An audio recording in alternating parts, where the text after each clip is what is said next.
السلام علیکم ورحمۃ اللہ وبرکاتہ۔ اعوذ باللہ من الشیطان الرجیم، بسم اللہ الرحمن الرحیم۔ الحمد للہ رب العالمین، الرحمن الرحیم، مالک یوم الدین، ایاک نعبد و ایاک نستعین، اہدنا الصراط المستقیم، صراط الذین انعمت علیہم غیر المغضوب علیہم ولا الضالین۔ بسم اللہ الرحمن الرحیم۔ سورۃ الفاتحہ کو سورۃ الفاتحہ اس لیے کہا جاتا ہے، فاتحہ کا معنی ہے کھولنا، تو ہم جب بھی قرآن پاک کو کھولتے ہیں تو اللہ تبارک و تعالی نے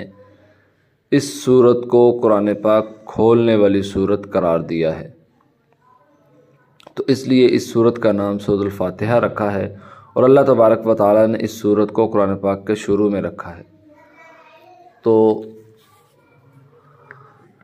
اس کا ترجمہ یہ ہے کہ الحمدللہ رب العالمین، اللہ تبارک و تعالی اپنی تعریف فرما رہے ہیں اور امت سے بھی کہلوانا چاہتے ہیں کہ سب تعریف اس کے لیے ہے، رب العالمین جو سارے کے سارے جہانوں کا رب ہے، الرحمن الرحیم، الرحمن جو بہت مہربان ہے، الرحیم جو رحم کرنے والا ہے، مالک یوم الدین، مالک ہے یوم الدین، اس دن کا، یوم اس دن کا، دین جس دن بدلہ ملے گا، ایاک نعبد، اور اللہ تبارک و تعالی سے انسان اس بات کی تمنا کر رہا ہے، اس بات کو بتلا رہا ہے، ایاک نعبد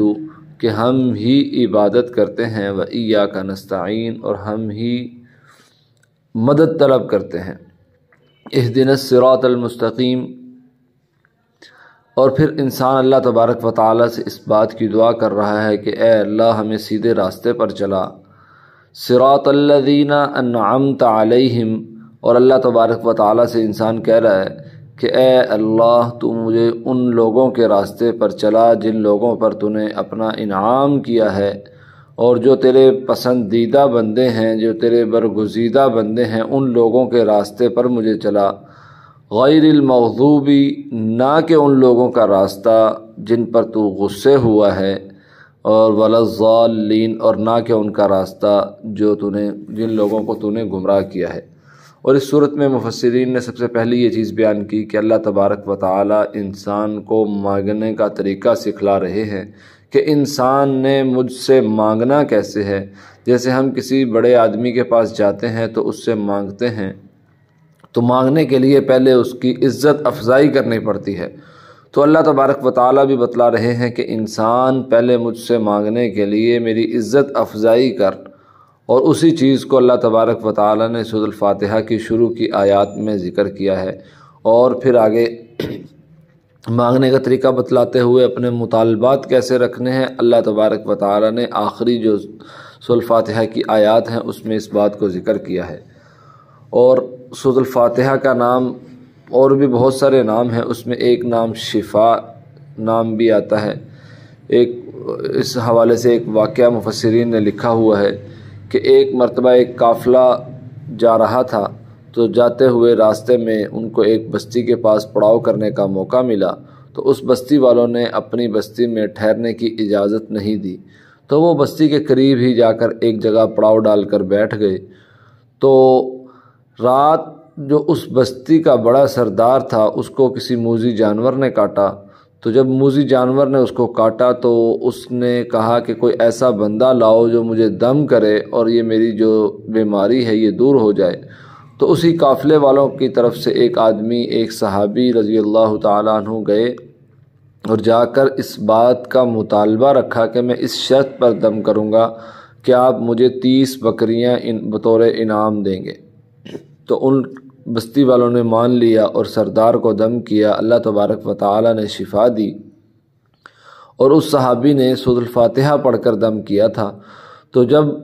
دم کرنے کے بعد انہوں نے 30 بکریاں بطور شرط لے کر چل پڑے اور مدینہ منورہ جا کر آپ صلی اللہ علیہ وسلم کو سارا قصہ سنایا، تو آپ صلی اللہ علیہ وسلم نے خوشی کا اظہار کیا اور اس بات کا بھی مطالبہ کیا کہ آپ اس میں سے مجھے بھی دیں، اور یہ مطالبہ کرنا آپ صلی اللہ علیہ وسلم کا بطور لالچ نہیں تھا، بلکہ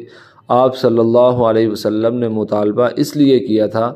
کہ اس بات کو بتلانے کے لیے کہ کسی کو دم کر کے پیسے وصول کرنا یا کوئی ہدیہ لینا، کوئی گفٹ لینا، یہ جائز ہے۔ اور رحمان اور رحیم، رحمان اس صفت کو کہا جاتا ہے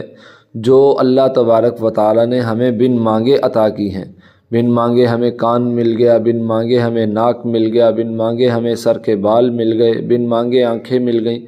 تو یہ بن مانگے نعمتوں سے اس کو رحمان کی صفت کہا جاتا ہے، اور رحیم کی صفت جو اللہ تبارک و تعالی سے ہم مانگ کر وصول کرتے ہیں، یعنی کاروبار ہے، دکان ہے، گھر ہے، اور سواری ہے، جتنی بھی ضروریات انسان مانگ کر اللہ تبارک و تعالی سے دعا کر کے وصول کرتا ہے، وہ رحیم کی صفت ہے۔ تو اللہ تبارک و تعالی نے کہا ہے کہ میں رحمان بھی ہوں، بن مانگے بھی دیتا ہوں، اور رحیم بھی ہوں، آپ مانگیں گے تو میں تب بھی عطا کروں گا۔ اور حمد جو اللہ تبارک و تعالی نے شروع میں ذکر کیا، حمد کا مطلب یہ ہے کہ اللہ تبارک و تعالی اپنی ذاتی صفات کی حمد چاہ رہے ہیں کہ آپ میری ذاتی صفات پر حمد کریں کہ اللہ تبارک و تعالی کی ذات بہت بڑی ذات ہے۔ اللہ تبارک و تعالی کی ذات نے بہت ہی بڑے نظام کو چلا رہے ہیں کہ اللہ تبارک و تعالی اس بات کا مطالبہ کر رہے ہیں کہ میری ذاتی صفات کو بیان کیا جائے۔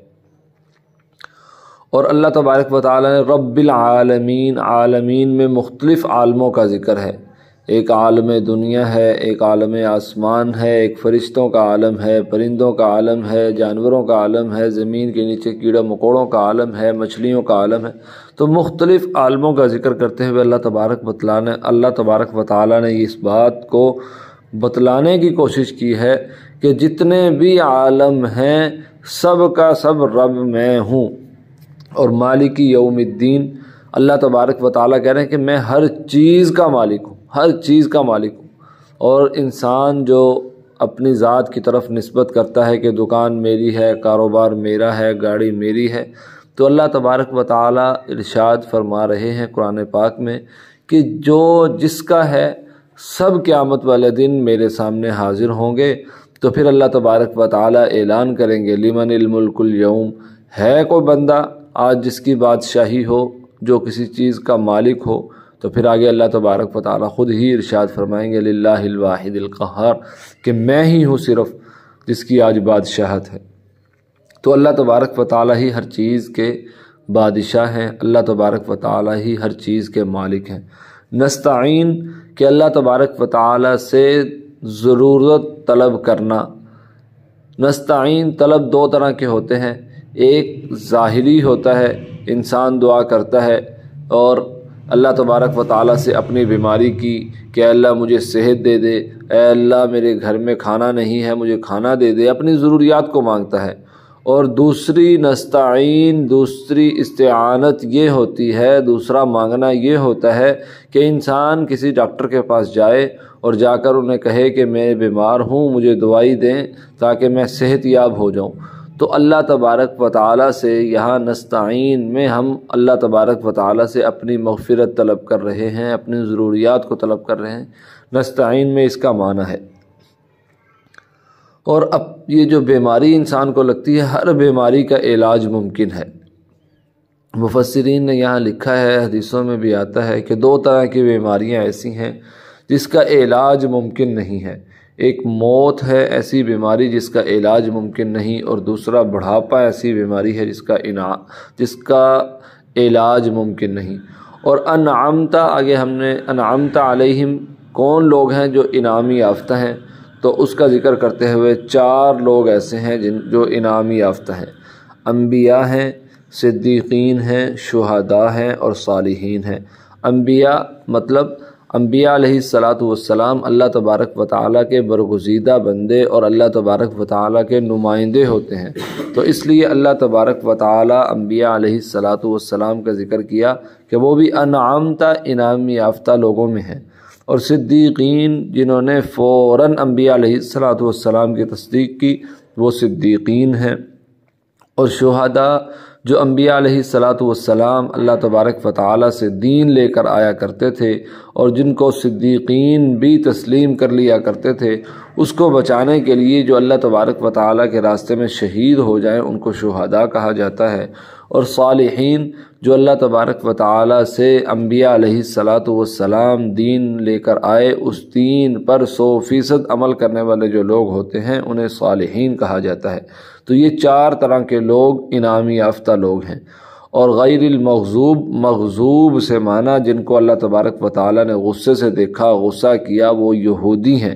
جن کا ذکر اللہ تبارک و تعالیٰ نے یہاں پر کیا ہے کہ میں ان پر غصے ہوا ہوں۔ اور غصے کیوں اللہ تبارک و تعالیٰ ہوئے؟ غصے صرف اور صرف اس بات کی وجہ سے ہوئے کہ جان بوجھ کر وہ انبیاء علیہِسَّلَاۃُ وَالسلام کی بات کو نہیں مانتے تھے اور انبیاء علیہِسَّلَاۃُ وَالسلام کو نقصان پہنچانے کی کوشش کیا کرتے تھے۔ اور اللہ تبارک و تعالیٰ نے قرآن پاک میں بھی ارشاد فرما دیا